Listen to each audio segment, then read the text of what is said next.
Sherry came home from school earlier than usual and ran into her stepfather at the door. David gave his stepdaughter an annoyed look and trudged over to the refrigerator, which was empty, just as he expected. Sandra left me without lunch once again, but I asked her to cook pork roast with beans, the man muttered. Sherry looked at her stepfather and tried her best to refrain from commenting, but she felt so bad for her mother that she couldn't stop herself from noting, "You know we can't afford to buy meat. Mom works as a cleaner at a roadside hotel, and her salary is barely enough to pay the rent." David instantly changed in the face. The man had already disliked his stepdaughter, but today he felt that she crossed the line.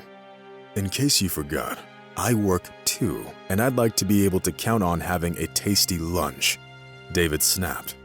Having heard her stepfather's irritated tone, Sherry realized that she crossed the dangerous line, which she should have avoided doing at any cost. She knew very well that David didn't have a permanent job and was getting by doing odd jobs. However, it clearly didn't bother him in the least, and the man still felt that he had everything under control. David could easily come home drunk and make a fuss over not getting enough bacon and eggs or an undercooked toast. At moments like these, Sandra Hall tried not to argue with her boyfriend, but indulged in his every whim instead. Sherry was also on her mother's side, but there was nothing she could do to change the situation. David didn't really love his stepdaughter and treated her more like a servant. Sherry was a senior in high school. Unfortunately, the poor girl had long grown used to being mocked by her classmates. "So what are you going to wear to prom, seeing that you have a beggar and an alcoholic for parents? A burlap dress?" they asked, laughing hysterically. Sherry hid her eyes and kept quiet. She knew that her mother didn't have money to buy her a dress, and there was no point in asking her stepfather for anything. And now, tired of listening to David's grumbling, Sherry went into her room and started doing some homework. Time flew by, and by the time that her mom came home, she finished all of her schoolwork. As soon as Sandra walked in the door, David started badgering her with his demands. Being unsuccessful in his life, David needed to assert himself, and he did it at the expense of Sandra and her daughter. Sherry never knew her biological father, and her mother always avoided this sensitive subject. David, on the other hand, was willing to remind her that she wasn't his biological child every chance he got.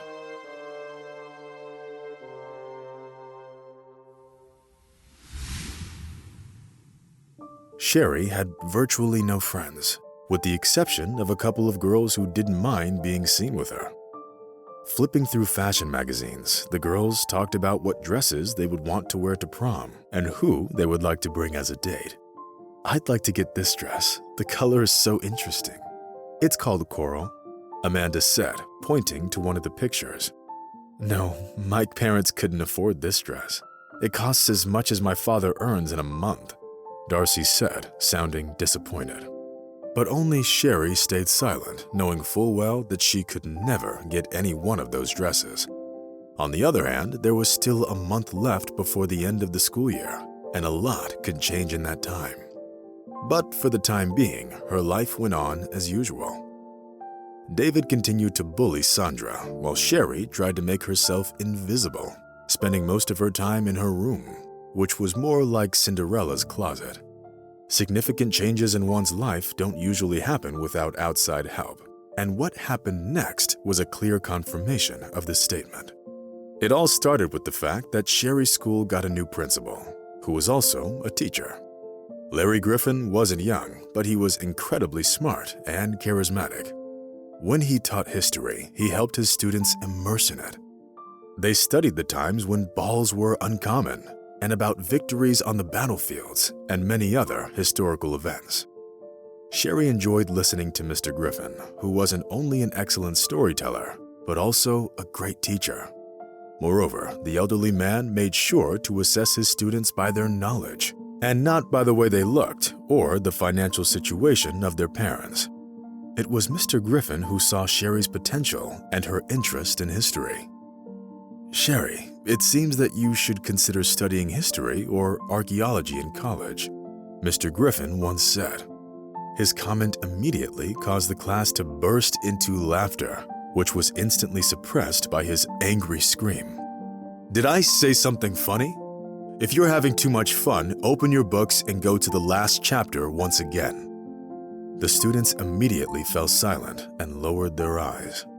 Sherry gave the teacher an embarrassed smile and started reading. No one had ever stood up for her like that. Her mother was always afraid of her stepfather, and her friends didn't want to ruin their relationships with other classmates. But Larry Griffin was different. Sherry felt as if he was a real wizard or a pilgrim, traveling through the pages of history.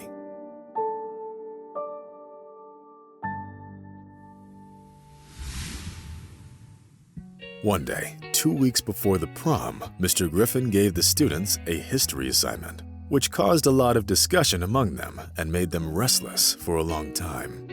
It was about Josephine and Napoleon Bonaparte, their romantic relationship.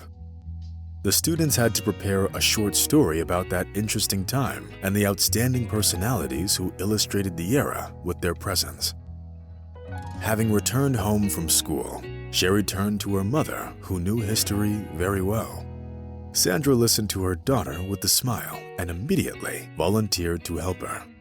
The woman was very happy and excited because she had borrowed some money from her colleagues at work to buy Sherry a dress to wear to the prom. It was a rather large amount, so Sandra knew that she'd get her daughter an amazing outfit. Helping Sherry do her history assignment, the woman didn't even realize how carried away they got. Everything would have been great if not for David's nitpicking. The insufferable man got drunk again and started a fight. The next day, Sherry was looking forward to her history class. Time seemed to drag on very slowly. Algebra, English, and physics seemed to have lost their appeal to Sherry that day. Finally, it was time for the history class with Mr. Griffin. He listened to the students' stories, and then something strange happened. He liked Sherry's story most of all because it was very interesting and original. "You've got a very interesting take on historical events, Sherry. Did anyone help you with this assignment?" the principal asked. "Yes, sir, my mother did. She really liked this topic," Sherry answered, feeling embarrassed. Larry Griffin's face changed and turned pale. His forehead got covered with deep wrinkles, and his gaze became distant, as if he had been transported to a completely different time. "That's strange. I've already heard something like that once. It was a very unusual approach. Sherry, please tell me, what's your mother's name?" the man asked, having to come to his senses. Sandra Hall, sir," the girl answered readily. The student's answer interested Larry Griffin even more. It was clear that the name of the girl's mother stirred up some long-forgotten feelings in his soul. Having dismissed the class, Mr. Griffin approached Sherry and asked her to arrange a meeting with her mother. "Please ask her to come see me tomorrow, and don't worry, it has nothing to do with your grades," the man added. Surprised by Mr. Griffin's request, Sherry conveyed it to her mother. When her daughter told her that the school principal wanted to see her, the woman got worried. "Did you do something wrong, darling?" the woman asked anxiously. But looking into Sherry's honest eyes, she realized that the girl didn't know what it was about.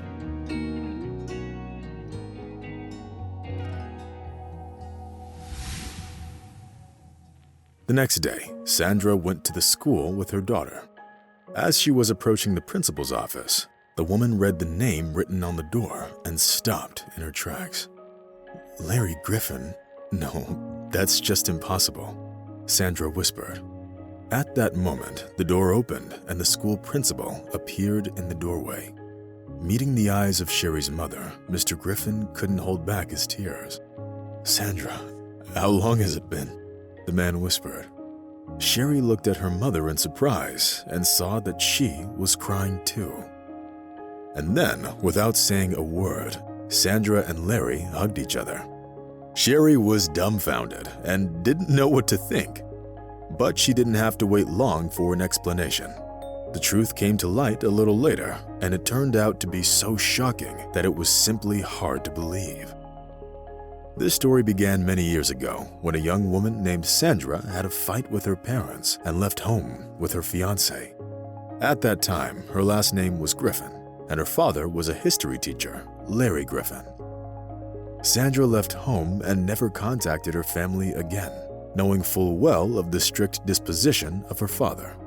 Unfortunately, life turned out to be too harsh for the young woman, who put her trust in a biker passing through her town, falling head over heels for him. 6 months later, her fiancé broke up with Sandra, leaving her 2 months pregnant with her baby.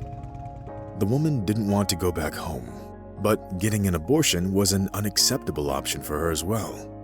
Therefore, Sandra changed her last name and became a completely different person.